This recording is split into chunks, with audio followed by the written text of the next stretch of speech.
മകള് ഡോക്ടറായി ചേട്ടൻ്റെ ആഗ്രഹം പോലെ തന്നെ പാവപ്പെട്ടവരുടെ ഡോക്ടറാവണമെന്നാണ് ചേട്ടൻ്റെ ആഗ്രഹം ഉണ്ടായിരുന്നത്. മകളിപ്പോൾ MBBS കഴിഞ്ഞു പ്രാക്ടീസ് ചെയ്യുന്നു. ഇപ്പോൾ എന്നെ സംബന്ധിച്ചിടത്തോളം എനിക്കും വളർന്നു വരാനുള്ള വലിയൊരു സാഹചര്യം ചേട്ടൻ ഒരുക്കിയിരുന്നു.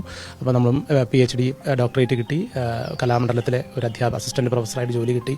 ഇതൊക്കെ അദ്ദേഹത്തിനെ നമ്മൾ മനസ്സിൽ സൂക്ഷിച്ചുകൊണ്ട്, അദ്ദേഹത്തിൻ്റെ ആഗ്രഹങ്ങൾ, അദ്ദേഹത്തിൻ്റെ ചിന്തകളെ മനസ്സിൽ സൂക്ഷിച്ചുകൊണ്ട് ഒട്ടും പതറാതെ, ഒരുപാട് പതറിയിരുന്നു, എവിടേക്കോ എന്താ പറയുക, മനസ്സൊക്കെ നമ്മൾ വിഷമിച്ചിരുന്നു. പക്ഷേ അതിനൊക്കെ നമ്മൾ നിയന്ത്രണത്തിലാക്കി ചേട്ടൻ്റെ ആഗ്രഹം പോലെ മുന്നോട്ട് പോകാൻ അദ്ദേഹത്തിൻ്റെ താഴാദികൾക്ക് കഴിയുന്നു എന്നുള്ളതാണ് അദ്ദേഹത്തിനെ കുറിച്ച് ഓർക്കുമ്പോൾ, അല്ലെങ്കിൽ അദ്ദേഹത്തിൻ്റെ ആഗ്രഹത്തിനോടൊപ്പം യാത്ര ചെയ്യും. മകള് ഡോക്ടറായി ചേട്ടൻ്റെ ആഗ്രഹം പോലെ തന്നെ പാവപ്പെട്ടവരുടെ ഡോക്ടറാവണമെന്നാണ് ചേട്ടൻ്റെ ആഗ്രഹം ഉണ്ടായിരുന്നത്. മകള് ചാലക്കുടിക്കാരൻ മണി, ആ പേര് കേൾക്കുമ്പോൾ മലയാളികളുടെ ഉള്ളിൽ ഒരു ചിരിയും ഒപ്പം ഒരു വിങ്ങലുമുണ്ട്. ദാരിദ്ര്യത്തിന്റെ കയ്പ് നീര് കുടിച്ചു വളർന്ന് ലോകമറിയുന്ന കലാകാരനായി മാറിയിട്ടും തന്റെ വേരുകൾ മറക്കാത്ത ഒരു മനുഷ്യൻ. മണിച്ചേട്ടൻ വിട പറഞ്ഞിട്ട് 10 വർഷങ്ങൾ കടന്നുപോയിരിക്കുന്നു. കാലം കുറെ മാറിയെങ്കിലും ചാലക്കുടിയിലെ മണികൂടാരം എന്ന വീട്ടില് ഒരു വലിയ സ്വപ്നം ബാക്കിയുണ്ടായിരുന്നു. ആ സ്വപ്നത്തിന് ഇന്ന് ചിറക് മുളച്ചിരിക്കുകയാണ്. 2016 മാർച്ച് 6 കേരളം അക്ഷരാർത്ഥത്തിൽ സ്തംഭിച്ചു പോയ ഒരു ദിനം. ചാലക്കുടിയിലെ പാടശേഖരങ്ങളും തെരുവുകളും ജനലക്ഷങ്ങൾ കൊണ്ട് നിറഞ്ഞപ്പോൾ ആ വീടിനുള്ളിൽ ഒരു 15 വയസ്സുകാരിയുടെ ലോകം തകർന്നു നിൽക്കുകയായിരുന്നു. അന്നവൾ 10ാം ക്ലാസ് പരീക്ഷയുടെ തിരക്കിലായിരുന്നു.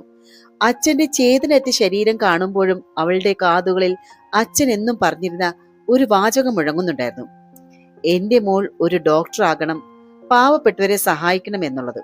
അച്ഛന്റെ ചിത അടങ്ങുന്നതിന് മുൻപ് തന്നെ പരീക്ഷാ ഹാളിലേക്ക് പോകേണ്ടി വന്ന ആ പെൺകുട്ടിയുടെ മാനസികാവസ്ഥ നമുക്ക് ഊഹിക്കാവുന്നതിനപ്പുറമാണ്. പക്ഷേ മണിച്ചേട്ടന്റെ രക്തമല്ലേ, തോറ്റുകൊടുക്കാൻ അവൾ തയ്യാറല്ലായിരുന്നു. കണ്ണുനീര് ഒപ്പി അവൾ പരീക്ഷ എഴുതി. ഫലം വന്നപ്പോൾ 5 A+. അന്ന് ആ വിജയം മണിച്ചേട്ടനില്ലാത്ത മണികൂടാരത്തിലെ ആദ്യത്തെ പ്രതീക്ഷയായിരുന്നു. അവിടെ നിന്ന് തുടങ്ങിയ ഒരു പോരാട്ടം പിന്നീട് +2ലും എൻട്രൻസ് പരീക്ഷകളിലും തുടർന്നു. ഒരു സാധാരണ സിനിമാ താരത്തിന്റെ മകൾ എന്നുള്ള ആഡംബരങ്ങളിലേക്കല്ല ശ്രീലക്ഷ്മി പോയത്, മറിച്ച് അച്ഛൻ കണ്ട സ്വപ്നത്തിലേക്കായിരുന്നു. Ernakulam Sreenarayana institute of medical സയൻസിൽ MBBS പ്രവേശനം ലഭിച്ചപ്പോൾ കൂട്ടിന് അമ്മ നിമ്മി മാത്രമാണ് ഉണ്ടായിരുന്നത്. മകളുടെ പഠനത്തിനായിട്ട് സ്വന്തം നാട് വിട്ട് എറണാകുളത്ത് ഒരു വാടക ഫ്ളാറ്റിൽ താമസിച്ച് അമ്മ കാവലിരുന്നു. കോവിഡ് കാലത്തെ തടസ്സങ്ങളും പഠനഭാരവും അവളെ തളർത്തിയില്ല. കാരണം ഓരോ തവണ തളരുമ്പോഴും അച്ഛന്റെ ആ ചിരിക്കുന്ന മുഖം അവൾക്ക് കരുത്തായി. ഇന്ന് 10 വർഷങ്ങൾക്കിപ്പുറം ശ്രീലക്ഷ്മി ഒരു ഡോക്ടറാണ്. വെറും ഒരു ഡോക്ടറല്ല, ആയിരക്കണക്കിന് പാവപ്പെട്ടവർക്ക് തണലാകാൻ അച്ഛൻ ആഗ്രഹിച്ച ആ ഒരു മാലാക. ചേട്ടന്റെ ആഗ്രഹം പോലെ മകൾ ഡോക്ടറായി അവൾ പ്രാക്ടീസ് തുടങ്ങിയിരിക്കുന്നു എന്ന് ചെറിയച്ഛനായിട്ടുള്ള RLV രാമകൃഷ്ണൻ പറയുമ്പോൾ അത് ഒരു കുടുംബത്തിന്റെ മാത്രം വിജയമല്ല, മണിച്ചേട്ടനെ സ്നേഹിക്കുന്ന ഓരോ മലയാളികളുടെയും വിജയമാണ്. ദാരിദ്ര്യത്തിൽ നിന്ന് താരസിംഹാസനത്തിലേക്ക് ചാലക്കുടിയിലെ ഒരു സാധാരണ കുടുംബത്തിൽ ജനിച്ച മണി ഒട്ടേറെ കഷ്ടപ്പാടുകൾ സഹിച്ചാണ് വളർന്നത്. സ്കൂളിൽ പഠിക്കുമ്പോൾ പട്ടിണി മാറാൻ ചേനയും ചേമ്പും പുഴുങ്ങിയത് കഴിച്ച കാര്യങ്ങൾ അദ്ദേഹം വേദികളിൽ പറയുമായിരുന്നു. സിനിമയിൽ എത്തുന്നതിന് മുൻപ് അദ്ദേഹം ഒരു ഓട്ടോറിക്ഷ ഡ്രൈവറായിരുന്നു. ആ ജീവിതാനുഭവങ്ങളാണ് പിൽക്കാലത്ത് അദ്ദേഹത്തെ പാവപ്പെട്ടവരുടെ വേദന അറിയുന്ന ഒരു മനുഷ്യനായി മാറ്റിയത്. അദ്ദേഹത്തിന്റെ ഒട്ടേറെ പാട്ടുകൾ പാടാത്ത ഒരു മലയാളികൾ നമ്മുടെ ഇടയിലില്ല. നാടൻ പാട്ടുകളിലൂടെയാണ് അദ്ദേഹം സാധാരണക്കാരന്റെ ഹൃദയത്തിൽ കുടിയേറിയത്. കലാഭവൻ മണി എന്ന പേര് അദ്ദേഹത്തിന് ലഭിച്ചത് മിമിക്രിയിലൂടെയാണ്. പക്ഷികളുടെയും മൃഗങ്ങളുടെയൊക്കെ ശബ്ദം മാത്രമല്ല, ഒരു തെങ്ങ് ചെത്തുന്ന ശബ്ദം പോലും അദ്ദേഹം അവിശ്വസനീയമായ രീതിയിൽ അനുകരിക്കുമായിരുന്നു.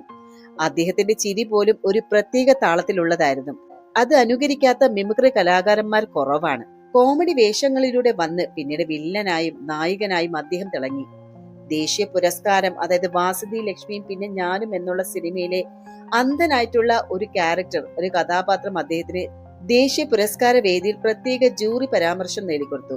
പിന്നെ കരുമാടിക്കുട്ടൻ എന്നുള്ള സിനിമ എല്ലാവർക്കും അറിയാം.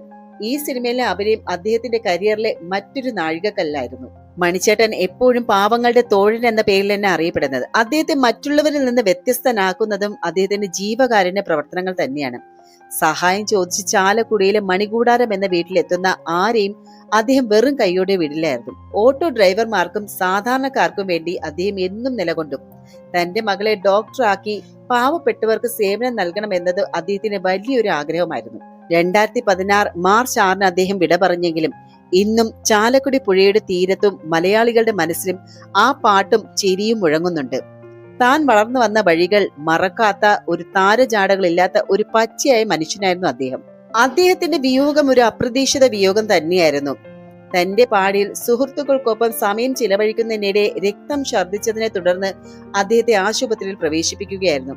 എന്നാൽ ആശുപത്രിയിലെത്തി മണിക്കൂറുകൾക്കുള്ളിൽ തന്നെ അദ്ദേഹം മരണത്തിന് കീഴടങ്ങി. ഇത് ആരാധകരെയും കുടുംബത്തെയും ഒരുപോലെ ഞെട്ടിച്ചു.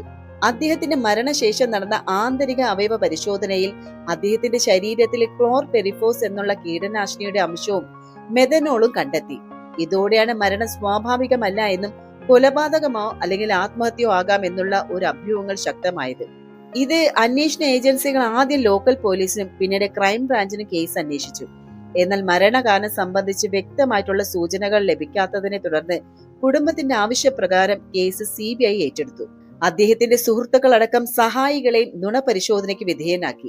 മരണസമയത്ത് ഒപ്പമുണ്ടായിരുന്ന സുഹൃത്തുക്കൾ നൽകിയ മൊഴികളിലെ വൈരുദ്ധ്യം വലിയ സംശയങ്ങൾക്കിടയാക്കി. മണിക്ക് മദ്യം നൽകി അപായപ്പെടുത്തിയതാണോ എന്നതായിരുന്നു പ്രധാന ആരോപണം.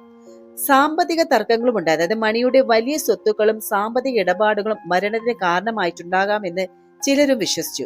അതുമാത്രവുമല്ല, അദ്ദേഹത്തിന് ഗുരുതരമായിട്ടുള്ള കരൾ രോഗം ഉണ്ടായിരുന്നു എന്നും മദ്യപാനം മൂലം ആരോഗ്യനില വഷളായതാണ് മരണകാരണമെന്നും മറ്റൊരു വാദവും ഉയർന്നു. വർഷങ്ങൾ നീണ്ട അന്വേഷണത്തിനൊടുവിൽ CBI കോടതിയിൽ സമർപ്പിച്ച റിപ്പോർട്ടിൽ പറഞ്ഞത് ഇങ്ങനെയാണ്.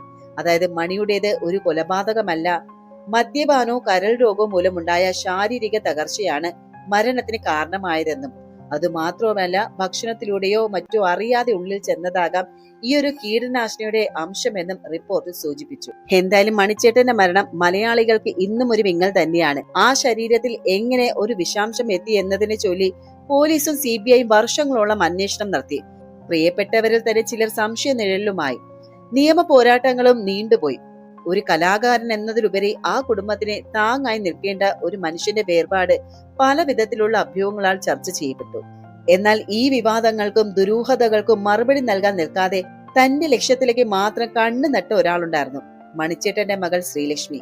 അച്ഛന്റെ മരണത്തിലെ സത്യങ്ങൾ പുറത്തു കൊണ്ടുവരാനുള്ള നിയമ പോരാട്ടങ്ങൾ ഒരു വശത്ത് നടക്കുമ്പോഴും മറുവശത്ത് അവൾ പോരാടുകയായിരുന്നു തന്റെ അച്ഛൻ കണ്ട സ്വപ്നത്തിന് വേണ്ടിയിട്ട്. അച്ഛന്റെ മരണത്തെക്കുറിച്ചുള്ള വാർത്തകൾ മാധ്യമങ്ങൾ നിറഞ്ഞു നിന്നപ്പോഴും ആ വേദന ഉള്ളിലൊതുക്കി അവൾ പുസ്തകങ്ങൾക്കിടയിൽ അഭയം തേടി. ഇന്ന് 10 വർഷങ്ങൾക്കിപ്പുറം ആ പോരാട്ടം ലക്ഷ്യത്തിലെത്തിയിരിക്കുകയാണ്.